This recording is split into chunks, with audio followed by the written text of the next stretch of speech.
नमस्कार, आप देख रहे हैं न्यूज 18। मैं हूं आपके साथ मेनका चौधरी और इस बुलेटिन में खबर उत्तराखंड से, उत्तरकाशी से इस वक्त की बड़ी खबर है। टनल में रेस्क्यू के लिए लाई गई बोरिंग मशीन एयरफोर्स के हरक्यूलिस विमान में फंस गई है।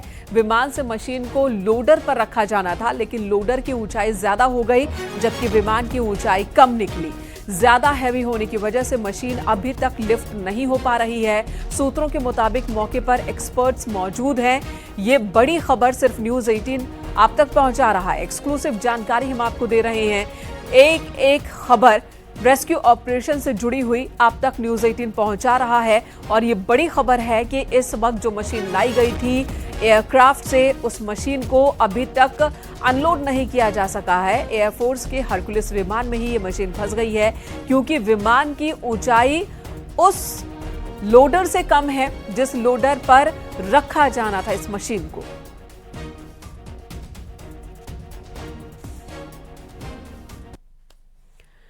उत्तरकाशी की सलक्यारा टनल में आज चौथे दिन भी मजदूरों को बचाने का अभियान जारी है। 40 मजदूर अब भी टनल के अंदर फंसे हुए हैं।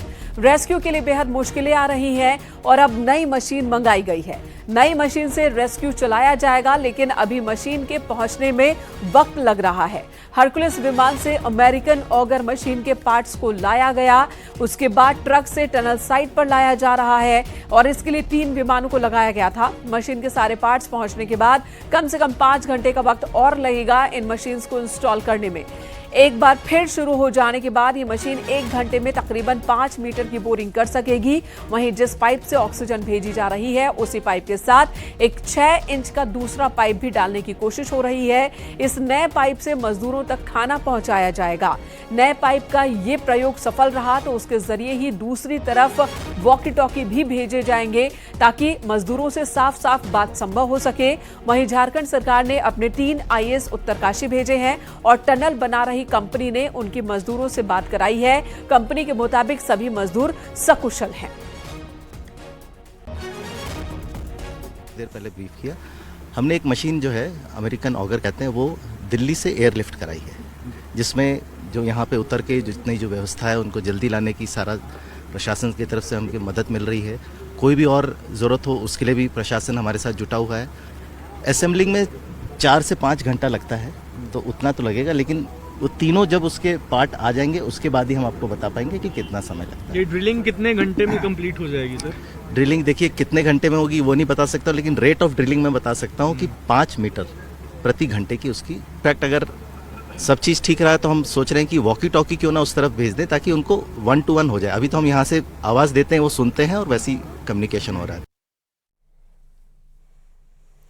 सुनील नवप्रभात हमारे सहयोगी उत्तरकाशी से इस वक्त हमारे साथ जुड़ चुके हैं। सुनील, आपसे जानकारी चाहेंगे कि इस वक्त स्थिति क्या है, कौन कौन सी मशीनें लग गई हैं, कौन कौन सी मशीनें अभी भी एयरक्राफ्ट में फंसी हुई हैं?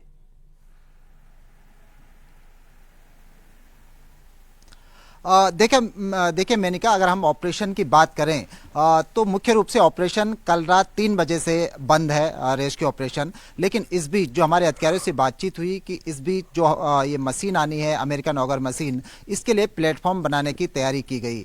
ऑफिसर्स का कहना है कि इसके प्लेटफॉर्म के लिए भी, चूंकि उसमें सीमेंट वगैरह का भी प्रयोग होता है, तो 4 से 5 घंटे कम से कम उसकी स्टेबिलिटी के लिए चाहिए होते हैं। इसीलिए इस दौरान जब तक ऑगर मशीन वहाँ पर पहुँचती है, उसका वहाँ पर इंस्टॉलेशन होता है, तब तक उसका बेसमेंट मजबूती पकड़ लेगा। लेकिन इस बीच आज 3 हरकुलस विमानों के जरिए इसके अलग अलग पार्ट्स को यहाँ पर लाया गया। फर्स्ट, सेकंड और थर्ड विमानों के जरिए। जो सेकंड विमान था उसमें ऑगर मशीन रखी गई थी। अभी की जो अपडेट मेरे पास है, चिन्यालीसौड़ हवाई पट्टी पर जो सेकंड विमान आया था हरकुलस, वो अभी भी वहाँ पर मौजूद है, क्योंकि जो मशीन है वो बहुत हैवी मशीन है और इसको उतारने के लिए जो लोडर वहाँ पर भेजा गया था, क्योंकि इसको हरकुलस विमान से सीधे लोडर में अपलोड होना था, लेकिन लोडर की ऊंचाई अधिक हो गई है और हरकुलस विमान की ऊंचाई थोड़ा लोडर से कम है। मशीन इतनी भारी है और स्पेस की कमी के कारण इसको सीधे अपलोड नहीं किया जा सका है कि इसको सीधे लोडर में चढ़ा दिया जाए। तो एक टेक्निकल प्रॉब्लम वहां पर आ गई है। इसीलिए पिछले 2-3 घंटों से, क्योंकि अगर आप देखेंगे तो 1 बजे के आसपास पहला विमान आया था, ठीक 2 बजे के आसपास 3 बजे के आसपास दूसरा विमान आया था और तीसरा सुनील, विमान बहुत सारी 4:45 बजे तकनीकी के करीब खामियां भी यहाँ नजर पर आ रही पहुंचा हैं, था। तो 3 बहुत बजे सारे से तकनीकी अड़चन भी देखने को मिल रहे हैं। नॉर्वे और उधर थाईलैंड की कंपनी से भी बातचीत हो रही है, इस तरह की खबरें आ रही हैं इंडोनेशिया की। इस बारे में भी बताएं कि आखिर क्या वजह है कि इतनी परेशानी हो रही है और किस तरह की हेल्प उनसे ली जा रही है।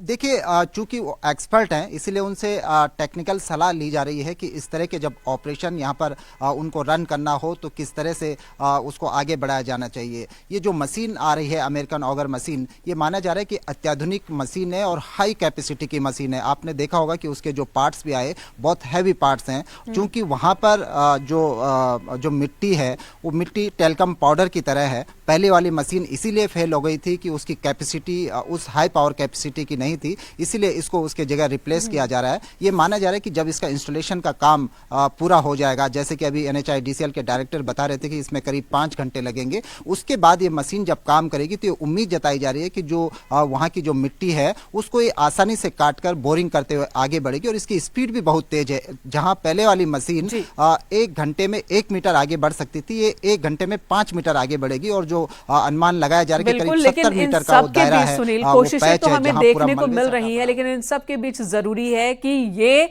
काम थोड़ी रफ्तार के साथ हो, क्योंकि जैसे जैसे वक्त बीत रहा है जाहिर सी बात है बेचैनी और खतरा भी बढ़ रहा है। और जैसे कि खबर आ रही है, आपने भी हमारे दर्शकों को बताया कि मजदूर जहां फंसे हैं मलबा अभी भी गिर रहा है, जिसकी वजह से मजदूरों की दूरी भी बढ़ती जा रही है। इसलिए बहुत जरूरी है, वक्त बहुत बड़ा एक फैक्टर यहां पर, कि रेस्क्यू ऑपरेशन और तेज होना चाहिए। धन्यवाद आपका इस वक्त पूरी जानकारी देने के लिए।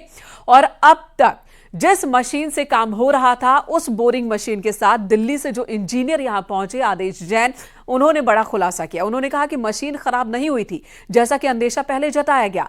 उन्होंने बताया कि जब उनकी मशीन लाई गई थी तब फंसे मजदूरों की दूरी 25 से 30 मीटर थी, लेकिन लगातार मलबा गिर रहा है और मजदूरों की दूरी बढ़ गई है, 70 मीटर हो गई है। बताइए, 25 से 30 मीटर नहीं पहुंचा जा सका, इसी बीच और मलबा गिरा और मजदूरों की दूरी अब 70 मीटर हो गई है।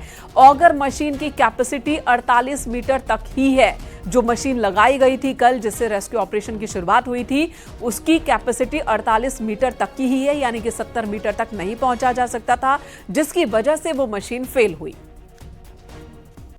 स्टेटा यहाँ पर एक दूसरे किस्म का सॉइल स्टेटा है। जितना हमारे को बताया गया था कि ये 25 से 30 मीटर दूर पीछे से हमें रेस्क्यू करना है आदमियों को, लेकिन बीच बीच में पहाड़ गिरने से उसकी जो दूरी है वो 70 मीटर के आसपास पहुंच गई। तो हमारी मशीन की जो कैपेसिटी है वो 45 मीटर है, तो 45 मीटर की मशीन 70 मीटर तो जा नहीं पाएगी। सब इतनी जल्दी में था, फिर भी हमने कहा कोई बात नहीं, 30 MQ मिट्टी निकाल के हमने वहाँ पर पहुँच जाना था। अब वो मिट्टी निकालनी पड़ेगी 100 MQ, जो मेरी मशीन उसके लिए कैपेबल नहीं है। लेकिन अगर वो 30 मीटर होती तो हम कैपेबल। 48 मीटर तक बोरिंग करने में सक्षम थी, तो 48 मीटर तक तो हम कर ही सकते थे, उसके बाद दूसरी मशीन मंगा वो ऐसा मैनेजमेंट ने ऐसा डिसाइड किया। तो हम तो मजबूर है जी, हम तो उसमें कुछ कर नहीं सकते। रेस्क्यू ऑपरेशन को 4 दिन का वक्त बीत गया है, लेकिन जहां से ऑपरेशन शुरू हुआ था स्थिति आज भी वहीं की वहीं है। ऐसे में घटनास्थल पर पहुंचे परिजनों का धैर्य अब जवाब देने लगा है, जिसे लेकर साथी मजदूरों और परिजनों ने हंगामा भी किया। मौके पर मौजूद रेस्क्यू ऑपरेशन में जुटे कर्मचारियों और NDRF SDRF के लोगों से धक्का मुक्की हुई। परिजनों का कहना है कि एजेंसियां सिर्फ दिखावा कर रही हैं, मौके पर कोई काम नहीं हो रहा है। हलाना चाहिए था, एक मशीन होना चाहिए, तो एक B 2 C D होता है ना भाई साहब। आप बताइए, एक मिशन फेल हो गया, कंपनी मिशन तो आना चाहिए कि नहीं आना चाहिए? वो भी मिशन अगर उसका पर क्या हम लोग भरोसा करें? अगर वो भी फेल हो जाएगा फिर हम लोग क्या करेंगे? 4 दिन का फेल अंदर में जो आदमी फंसा है उसका हौसला टूट गया, वो बोल रहा है हम लोग कितना भरोसा करें? क्यों नहीं मकान पास पाएगा? आदमी चाहिए हमारा। बोला कल निकल जाएगा, 2 घंटा में निकल जाएगा मशीन ठीक होने के बाद। बोल रहा अभी तक कुछ नहीं हो रहा। इधर सीएम पुष्कर सिंह धामी आज मध्य प्रदेश के इंदौर पहुंचे, जहां उत्तराखंड समाज द्वारा आयोजित सभा में सीएम धामी शामिल हुए। उत्तराखंड समाज की ओर से उनको सम्मानित किया गया। सीएम धामी ने इस मौके पर कहा कि ग्लोबल इन्वेस्टर्स समिट के लिए बीते दिनों विदेशों में भी वो गए, लंदन और दुबई गए, जहां सब जगह एक ही चीज उन्हें देखने को मिली, उत्तराखंड के लोग अपनी पारंपरिक वेशभूषा में दिखे, जिसका जिक्र आज मुख्यमंत्री ने किया। अपनी संस्कृति से आज भी उत्तराखंड के लोग जुड़े हुए हैं, इसे लेकर उन्होंने तारीफ की। इंदौर में भी यहां के लोग अपनी संस्कृति भूले नहीं, ये देखकर खुशी हो रही है, ये कहना सीएम धामी का। और विदेश में अनेक स्थानों पर गया तो वहां पर एक बात जो सबसे अच्छी लगी कि हमारे उत्तराखंड की माताएं बहनें, हमारे सभी बड़े बुजुर्ग नौजवान अपनी पारंपरिक वेशभूषा में अपनी पूरी संस्कृति से जुड़े हुए। और मैं बताऊं कि लंदन में भी मुझे ऐसा नहीं लगा कि मैं लंदन में आया हूं, मुझे लग रहा था कि लंदन में भी मैं उत्तराखंड में ही हूं। इस प्रकार से उन लोगों ने स्वागत किया। दुबई में, मुंबई में तो कहना ही क्या, और इंदौर में आया हूं तो ऐसा भी यहाँ भी ऐसा लग रहा है कि मुझे अभी थोड़ी देर के लिए ऐसा लग ही नहीं रहा कि मैं इंदौर आया हूं।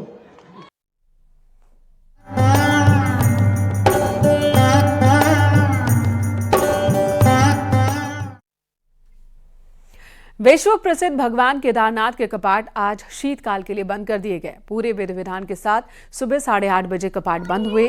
सबसे पहले आज भैया दूज के पर्व पर सुबह 6 बजे गर्भगृह बंद किया गया। उसके बाद 8:30 बजे मंदिर का मुख्य द्वार बंद हुआ। कपाट बंद करने के बाद भगवान केदारनाथ की डोली आर्मी बैंड की धुन और हजारों भक्तों के साथ उखी मठ के लिए रवाना हो गई, जहां ओमकारेश्वर मंदिर में भगवान केदार विराजेंगे, जहां शीतकाल में बाबा केदार के दर्शन और पूजन हो सकेंगे। 17 तारीख को उखी मठ में वो 11 बजे वहाँ पहुंच जाएगी और 6 महीने तक वही निवास करेंगे। वो यात्रियों आने वालों केदारनाथ के वो दर्शन लेना हो तो शीतकाल में 6 महीना उखी मठ आकर के दर्शन ले सकते हैं। विश्व प्रसिद्ध यमुनोत्री धाम के कपाट आज भैया दूज के पावन मौके पर दोपहर 11:57 पर शीतकाल के लिए बंद हुए। इससे पहले मां यमुना के भाई शनिदेव की डोली सुबह 8:30 बजे खरसाली गांव से यमुनोत्री के लिए रवाना हुई थी, जिसके बाद मां यमुना की उत्सव डोली खरसाली स्थित यमुना मंदिर के लिए रवाना हो गई। अगले 6 महीने तक शीतकाल के दौरान मां की डोली यहीं पर रहेगी। यहां आम श्रद्धालु मां यमुना के दर्शन कर सकेंगे।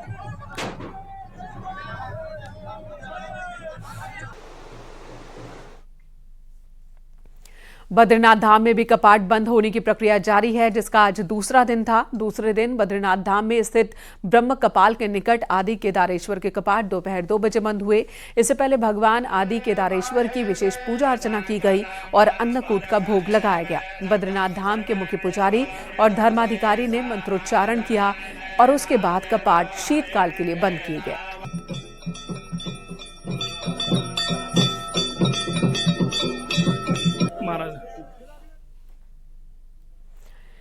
टीम इंडिया के पूर्व कप्तान महेंद्र सिंह धोनी कुमाऊं के दौरे पर हैं। बुधवार को अपने पैतृक गांव अल्मोड़ा के लवाली पहुंचे और मंदिरों में पूजा अर्चना की।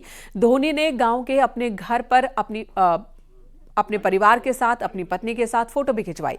गांव वालों के सेल्फी भी ली। धोनी का गांव लमगड़ा ब्लॉक के लवाली में है। वो सड़क से 1 किलोमीटर अंदर अपनी पत्नी के साथ पैदल चलकर पहुंचे। उन्होंने गांव वालों से दोबारा आने की बात भी कही। धोनी अपने गांव करीब 20 साल बाद पहुंचे थे, जिससे गांव वालों में काफी उत्साह भी दिखा। अच्छा लगा, अपने गांव में आए, अच्छा लगा। आपने क्या किया? हम उनका स्वागत किया, क्या चूड़ पूजे आए, वो उनके लेके गए, हाँ पूजा करी, सब मंदिरों के दर्शन करवाए, अपने घर में गए। बहुत अच्छा एक्सपीरियंस रहा सर के साथ। पहली बार सर इधर देखे हमने अपनी लाइफ में, तो बहुत अच्छा लगा इन्हें देख के। क्या उम्मीद है तुम्हें इनके आने के बाद? यहाँ के बहुत कुछ अच्छा होने की उम्मीद है। इंडिया टीम के पूर्व कप्तान महेंद्र सिंह धोनी अपने पैतृक गांव जो है आए थे, उनने मंदिरों में पूजा अर्चना की, उसके बाद जो है वो दोबारा अपने वापस लौट गए हैं। तो लोग उनके गांव तक छोड़ने के लिए, सड़क तक छोड़ने के लिए लोग यहां पर आए हुए हैं। काफ़ी भीड़ है, लोग काफ़ी खुश हैं कि धोनी जी से मिले हैं। 20 साल के बाद वो अपने गाँव में आए थे, लोग बहुत ज़्यादा खुश हैं। लोगों को लग रहा है कि कम से कम वो आके अब यहाँ का विकास होगा, यहाँ का नाम जो है रोशन होगा। किशन जोशी, न्यूज़ 18, लवाली, अल्मोड़ा। महेंद्र सिंह धोनी ने जब अपने गांव के लोगों से मुलाकात की तो गांव में अपने रिश्ते के लगने वाली बहन से भी मिले, उनके पैर छुए उन्होंने और गले लगाया। नहीं, अब पता चला। दीदी चलिए। नहीं, अब पता चला। दीदी चलिए। नहीं, अब पता चला। दीदी। कॉर्बेट नेशनल पार्क का ढिकाला जोन आज से सैलानियों के लिए खोल दिया गया है। पहले दिन इस जोन में जाने वाले सैलानियों पर बाघ का रोमांच सिर चढ़कर बोल रहा है।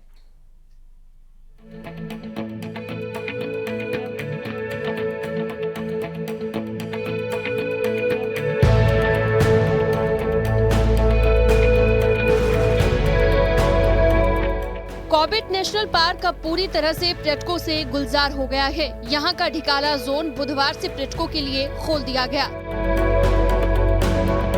पहले ही दिन यहाँ पर जाने वाले पर्यटकों में बाघ देखने को लेकर भारी उत्साह देखा गया। टाइगर्स, कॉर्बेट के जंगल में टाइगर देखना आई थिंक सबसे खूबसूरत जगह है इंडिया में टाइगर्स देखने के लिए। और ये पहली बार है जो मैं पार्क ओपनिंग पे आ रही हूँ, तो बहुत एक्साइटेड हूँ और होपफुली देखेंगे टाइगर आज रास्ते में ही। पहली बार कॉर्बेट आ रहे हैं और आज फर्स्ट डे है जहां सफारी ओपन हो रहा है और हम बहुत ही एक्साइटेड है क्योंकि ढिकाला जोन का फर्स्ट ट्रिप में, और उम्मीद यही है कि हमें टाइगर अच्छे से दिख जाए और हम एंजॉय करें, फैमिली के साथ आए हैं। कॉर्बेट प्रशासन भी पर्यटकों में लोकप्रिय इस जोन को खोलने से उत्साहित दिखाई दिया। इस जोन के खुलते ही कॉर्बेट के सभी जोन अब पर्यटकों के लिए खुल गए हैं। देखिए, कॉर्बेट टाइगर रिजर्व का प्रमुख जोन ढिकाला आज खुल रहा है। हमारी कोशिश ये है कि जो टूरिस्ट अंदर जा रहे हैं उन्हें एक अच्छा अनुभव प्राप्त हो। और जहाँ तक वो टाइगर का प्रश्न है, देखिए लगभग 30% क्षेत्र ढिकाला जोन का जो है वो डैम के पानी से अभी आच्छादित है। टाइगर्स और हाथी एक लिमिटेड एरिया में सिमटे हुए हैं। हमारा प्रयास ये है कि जो भी गाड़ियाँ अंदर जा रही हैं उनको नियम के तहत, जो पार्क के नियम है उनका पूरा पालन करेंगे। वनराज की दहाड़ और गजराज की चिंगार के लिए मशहूर कॉर्बेट में अब पूरे सीजन बाघ का रोमांच पर्यटकों पर छाया रहेगा।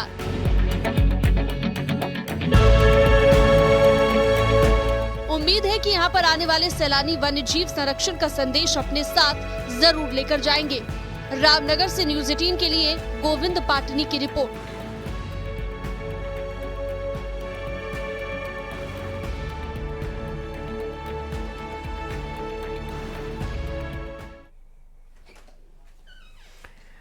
हरिद्वार के राजाजी टाइगर रिजर्व के गेट भी आज से सैलानियों के लिए खोल दिए गए। पार्क की चीला, रानीपुर, मोतीचूर और मोहन रेंज में सैलानी जंगल सफारी का लुत्फ उठा सकेंगे। मोतीचूर रेंज में वाइल्ड लाइफ वार्डन ने रिबन काटकर इस सीजन की जंगल सफारी का उद्घाटन किया। राजाजी टाइगर रिजर्व का ये क्षेत्र बाघों की सैरगाह के रूप में जाना जाता है। जैसा कि आपने देखा, पूरे वैदिक मंत्रोच्चार के साथ आज हमने मोतीचूर पर्यटन जोन का शुभारंभ किया है और हमारी ये उम्मीद रहती है कि पर्यटकों को ज़्यादा से ज़्यादा प्राकृतिक चीज़ों को देखने का लाभ मिले और यहाँ पर जो ट्रांसलोकेटेड टाइगर हैं उसके कारण भी जो है यहाँ पर पर्यटन क्षेत्र को बढ़ावा मिलने की पूरी संभावना है। उद्यान विभाग में हुए घोटाले की सीबीआई जांच ना हो, ये कोशिश उद्यान विभाग के अधिकारियों की रही, लेकिन विपक्ष का दावा है कि मुख्यमंत्री ऐसा नहीं होने देंगे। तो शिकायत करने वाले विधायक ने भी सीबीआई जांच ही करवाने की बात कह दी है।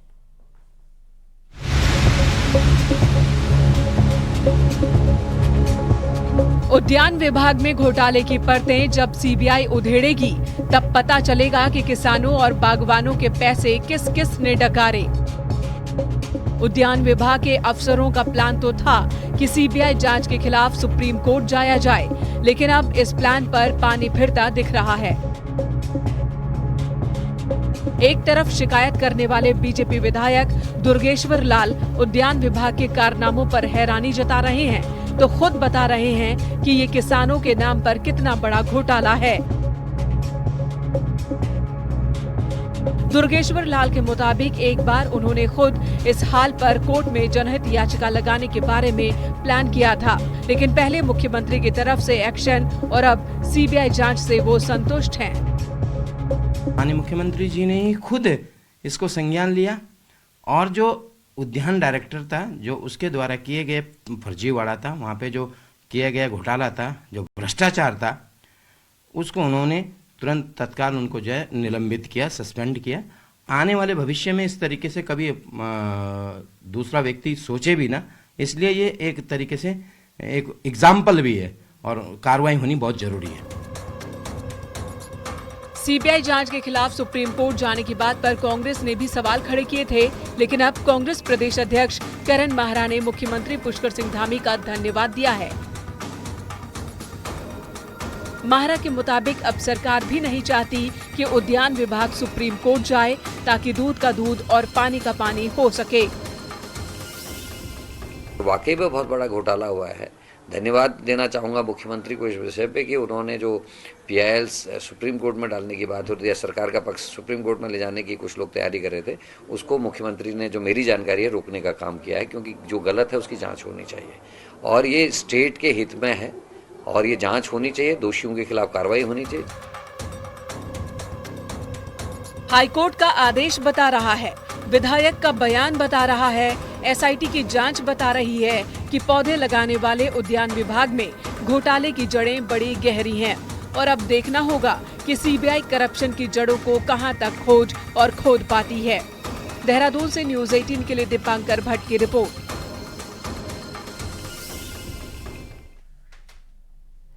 देहरादून में आज विकसित भारत संकल्प यात्रा को रवाना किया गया। राजभवन से राज्यपाल गुरमीत सिंह ने हरी झंडी दिखाकर यात्रा को रवाना किया। इस दौरान कैबिनेट मंत्री सुबोध उनियाल और रेखा आर्या भी मौजूद रहीं। संकल्प यात्रा 4 ब्लॉक 18 जनजातीय बहुल ग्राम पंचायतों से होती हुए जाएगी, जिसमें सरकार की 17 योजनाओं का प्रचार किया जाएगा। ग्रामीण इलाकों के लिए 22 विभागों की योजनाओं की इसमें जानकारी होगी।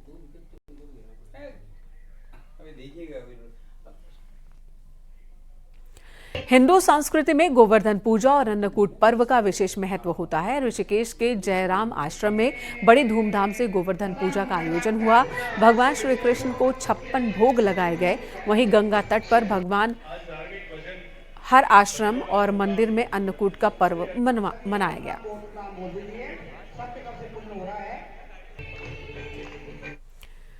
कोटद्वार पौड़ी हाईवे के बीच पड़ने वाले छोटे से हिल स्टेशन गुमघाल का बाजार जल्द ही ध्वस्त होने वाला है। NH चौड़ीकरण के तहत बाजार का एक बड़ा हिस्सा ध्वस्त किया जा रहा है, जिसे लेकर व्यापारियों की चिंता बढ़ गई है। हाल ही में सड़क किनारे अतिक्रमण हटाने के अभियान के तहत भी बाजार की दर्जनों दुकानें ध्वस्त हो गई थी, जिसके बाद अब दूसरी ओर से दुकानें ध्वस्त की जानी हैं, जिससे गुमघाल के छोटे दुकानदारों के सामने रोजी रोटी का संकट खड़ा हो गया है।